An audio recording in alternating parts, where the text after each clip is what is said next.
কোনোবাই তোমাৰ ওপৰত শাসন চলাইছে, শোষণ চলাইছে বিভিন্ন অজুহাতেৰে, বিভিন্ন ধৰণেৰে। তাৰ বাবে তুমি জগৰীয়া নহয়। নিজৰ ওপৰত এসোপামান দুখ জাপি নিদিবা তেনে মানুহৰ, তেনে নিকৃষ্ট সংকীৰ্ণ মানসিকতাৰ বাবে। তেনে মানুহে নিজৰ চৰিত্ৰ উদঙাই দিছে। তোমাৰ চৰিত্ৰ প্ৰমাণিত হোৱা নাই। তেওঁলোকেহে নিজৰ মানসিকতা, পদক্ষেপ আৰু অজুহাতৰ জৰিয়তে নিজৰ পৰিচয় উদঙাই দিছে মানুহ হিচাপে। যেতিয়ালৈকে প্ৰয়োজনীয় বুলি ভাবা, তেওঁলোকৰ সৈতে ৰৈ তেওঁলোকৰ তেনে প্ৰভাৱ চালি জাৰি চোৱা।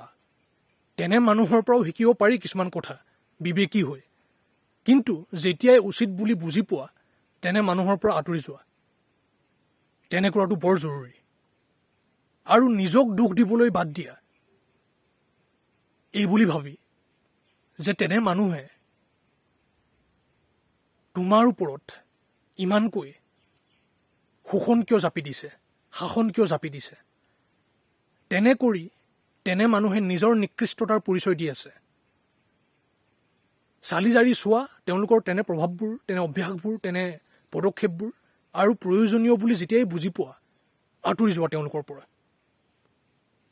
তেওঁলোকে নিজৰ তেনে শাসন আৰু শোষণ চলাই বিভিন্ন অজুহাতেৰে নিজৰ তেনে মানসিকতাবোৰক, তেনে পদক্ষেপবোৰক সাহস বুলি, বুদ্ধি বুলি গণ্য কৰি থাকক। নিজকে বুদ্ধিমান, বুদ্ধিমতী বুলি, সাহসী বুলি গণ্য কৰি থাকক। তুমি আঁতৰি যোৱা যেতিয়াই উচিত বুলি বুজি পোৱা তেনে মানুহৰ পৰা, তেনে প্ৰভাৱৰ পৰা। তেওঁলোকে বিভিন্ন অজুহাত দেখুৱাই থাকক নিজৰ তেনে নিকৃষ্ট মানসিকতা আৰু পদক্ষেপ বিয়পাই থকাৰ ক্ষেত্ৰত। তুমিও মানুহ, তোমাৰো ভুল হৈছিল, হৈ থাকে আৰু হৈ থাকিব। কিন্তু তেওঁলোকৰ ভুলবোৰৰ কাৰণে নিজক দোষ নিদিবা। তুমি নিজৰ ভুলবোৰ চালি জাৰি চোৱা, সেইবোৰ শুধৰাই যোৱা যিমান পাৰা মানুহ হিচাপে, বিবেকী হৈ। তেওঁলোকে তোমাৰ ওপৰত শোষণ চলাবলৈ যিবোৰ নিকৃষ্টতা দেখুৱাইছে বিভিন্ন অজুহাতেৰে, তেনে কৰি নিজক সাহসী বুলি, বুদ্ধিমান, বুদ্ধিমতী বুলি গণ্য কৰি আছে, সেইবোৰৰ বাবে নিজক দোষ নিদিবা। তেওঁলোকৰ পৰা সুস্থ দূৰত্ব বজাই ৰাখা। প্ৰয়োজনীয় বুলি গণ্য যদি কৰা, তেওঁলোকৰ দিশে কিছুমান উপদেশ পঠিওৱা। কিন্তু বাকী এৰি দিয়া তেওঁলোকৰ ওপৰত। তেওঁলোকে নিজক যেতিয়া শুধৰাব, সেয়া তেওঁলোকৰ ওপৰত কথা।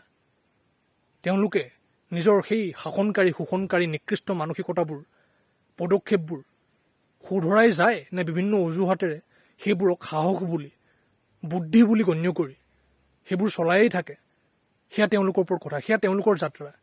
নিজক শুধৰাই নে তেনেদৰেই নিকৃষ্টতা চলাই থাকে।